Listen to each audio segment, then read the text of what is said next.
Quem também participa dessa nossa edição especial ao vivo aqui de Brasília é o analista de política Caio Junqueira, que veio de São Paulo se juntar aqui ao nosso time em Brasília. E é claro, Caio, você é uma pessoa experiente, já morou em Brasília, trabalhou muito dentro desse prédio. É importante ter a sua análise sobre esses dois nomes à frente do Congresso.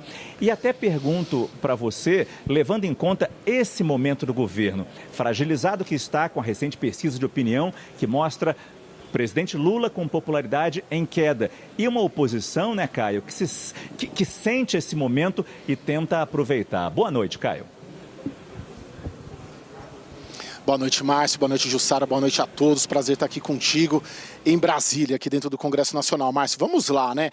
Qual que é o grande lance aqui dessa eleição? Ela vira uma chave, né? Se a gente se acostumou nos últimos 2 anos a assistir uma Câmara dos Deputados sob o comando do Arthur Lira, muito mais independente, em certos momentos muito mais agressiva em relação ao Palácio do Planalto e ao governo Lula III, e no Senado Federal, o presidente Rodrigo Pacheco, muito mais comedido, moderado, governista até, mais próximo ali ao Lula, a partir de amanhã vira essa chave. A gente pode ter a certeza de que o Senado de Davi Alcolumbre será mais agressivo nas relações políticas com o Palácio do Planalto e com o governo Lula, e a Câmara dos Deputados, comandada pelo Hugo Mota, será mais comedida, mais moderada, mais produtora, vamos dizer assim, de consensos. Isso por quê? Por causa justamente dos perfis dos dois. O Davi Alcolumbre, ele retorna a esse cargo, assumiu em 2019,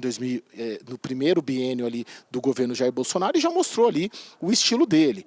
É um sujeito muito da política, muito do bastidor, né, que opera muito, defende muito os interesses dele e os interesses dos senadores. Isso ajuda a gente a entender esse retorno dele. Muita gente também aqui fala em Brasília que, na verdade, ele foi praticamente um co-presidente ali, porque ele que fez o Rodrigo Pacheco sucessor, depois defendeu o Rodrigo Pacheco novamente presidente nesse primeiro biênio do governo Lula, e agora ele retorna. Ou seja, a gente assiste ali, vamos dizer assim, essa força política do Davi Alcolumbre a rigor desde o começo do Jair Bolsonaro. E dá para a gente ler e prever como será essa gestão a partir do que o Davi Alcolumbre fez durante o governo Bolsonaro. Por exemplo, teve um episódio ali muito conhecido, muito famoso, que ele praticamente sentou em cima da indicação, da sabatina do André Mendonça para o Supremo Tribunal Federal. Durante 3 meses, essa questão ficou parada ali no Senado Federal, justamente porque o Davi tinha ali interesses contrariados com o então presidente Jair Bolsonaro.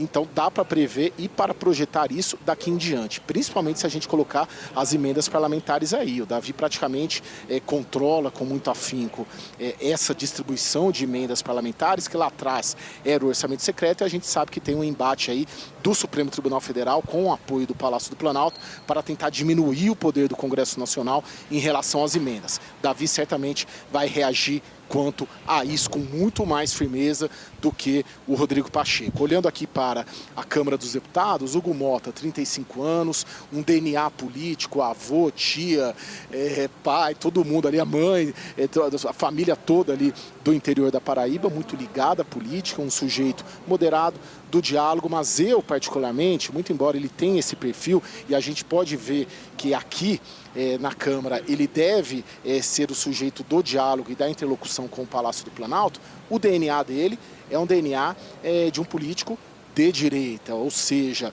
ele foi base do governo Michel Temer, oposição ao PT, ele foi base do governo Jair Bolsonaro, oposição ao PT, ele fez campanha para Jair Bolsonaro durante as eleições passadas, ou seja, ele tem um perfil muito próximo ali, muitas pontes com a oposição, sem falar que o grande mentor político do Hugo Mota é o senador Ciro Nogueira, que foi ministro da Casa Civil do Jair Bolsonaro, e ele é do mesmo partido do governador de São Paulo, Tarcísio de Freitas, que é hoje o nome mais forte ali, vamos dizer, para derrotar Lula em 2026. Então, traçando esse cenário desses dois perfis, não dá para prever uma vida tranquila para o governo com esse novo comando do Congresso. Dá para prever, sim, mais instabilidade política do que estabilidade política nos próximos 2 anos.